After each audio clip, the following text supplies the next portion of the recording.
Hi అండి, అందరికీ నమస్కారం. నేను మీ Tejashree. Welcome back to our channel Prakriti life style.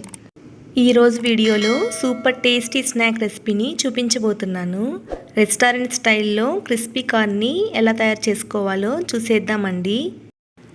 జనరల్గా ఎవరైనా గెస్ట్ సడన్గా ఇంటికి వచ్చినప్పుడు హడావిడి లేకుండా ఇలా సింపుల్గా క్రిస్పీ కార్న్ని చేసి పెట్టండి. పిల్లలు కూడా ఇష్టంగా తింటారు. మరి లేట్ చేయకుండా ఈ క్రిస్పీ కార్న్ని సింపుల్ వేలో ఎలా చేసుకోవాలో చూసేద్దాం. ఫస్ట్ కార్న్ని ఇలా ఒలుచుకొని ఒక ప్లేట్లోకి తీసేసుకోండి. ఇక్కడ నేను 2 కప్పుల దాకా కార్న్ తీసుకున్నానండి. ఇప్పుడు స్టవ్ మీద ఒక గిన్నె పెట్టుకొని అందులోకి 1 లీటర్ దాకా వాటర్ని యాడ్ చేసుకోండి. నీళ్లు కొంచెం ఇలా మరుగుతున్నప్పుడు మనం ఒలిచిపెట్టుకున్న స్వీట్ కార్న్ని ఒక 2 కప్పుల దాకా వేసుకోండి. ఈ స్వీట్ కార్న్ని ఎక్కువగా ఉడకపెట్టకుండా ఒక 4 నిమిషాలు ఉడికిస్తే సరిపోతుందండి. మరీ మెత్తగా సాఫ్ట్గా ఉడకపెట్టాల్సిన అవసరం లేదు. 70% కుక్ అయితే సరిపోతుందన్నమాట. ఇప్పుడు ఇలా ఉడకబెట్టిన స్వీట్ కార్న్లో వాటర్ని వడగట్టుకొని ఒక బౌల్లోకి తీసేసుకుందాం. ఈ కార్న్ పూర్తిగా చల్లారేంత వరకు వెయిట్ చేసి వన్స్ చల్లారాక దీంట్లోకి 4 స్పూన్ల దాకా కార్న్ ఫ్లవర్ని వేసుకోండి.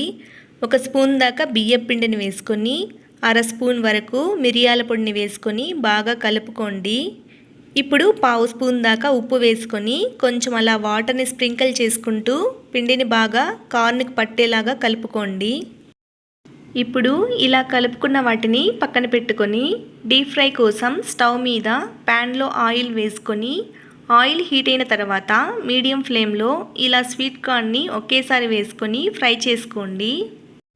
కొద్దిగా వేసుకుంటే కనుక స్వీట్ కార్న్ పేలి పైన పడుతుందండి. కార్న్ పేలుతున్నట్లు అనిపిస్తే ఇలా ఒక మూతను అడ్డం పెట్టుకొని ఫ్రై చేసుకోండి. ఇప్పుడు ఇలా క్రిస్పీగా అయ్యేంత వరకు ఫ్రై చేసుకొని ఒక బౌల్లోకి తీసేసుకోండి. ఇప్పుడు ఇందులో మసాలా యాడ్ చేసుకోవడానికి 1/2 స్పూన్ దాకా కారం పొడి, 1/2 స్పూన్ మిరియాల పొడి వేసుకోండి. 1/2 స్పూన్ దాకా సాల్ట్ యాడ్ చేసుకొని అరబద్ద నిమ్మరసాన్ని వేసుకొని ఫైనల్గా సన్నగా తరిగిన స్ప్రింగ్ ఆనియన్స్ వేసేసుకోండి. ఇప్పుడు ఇలా అన్నింటినీ కుదిలించి మిక్స్ అయ్యేలా చేసుకుంటే మన restaurant style crispy corn ready అయిపోతుందండి. వీటిని ఒక టిష్యూ పేపర్లో ట్రాన్స్ఫర్ చేసేసుకొని మీకు కావాలంటే సన్నగా తరిగిన ఆనియన్స్ అలాగే కొంచెం కొత్తిమీరను కూడా యాడ్ చేసుకోవచ్చండి. చూశారు కదా, ఈ క్రిస్పీ కార్న్ని మీరు కూడా ఒకసారి ట్రై చేసి మీకెలా కుదిరిందని నాతో కమెంట్లో షేర్ చేయండి.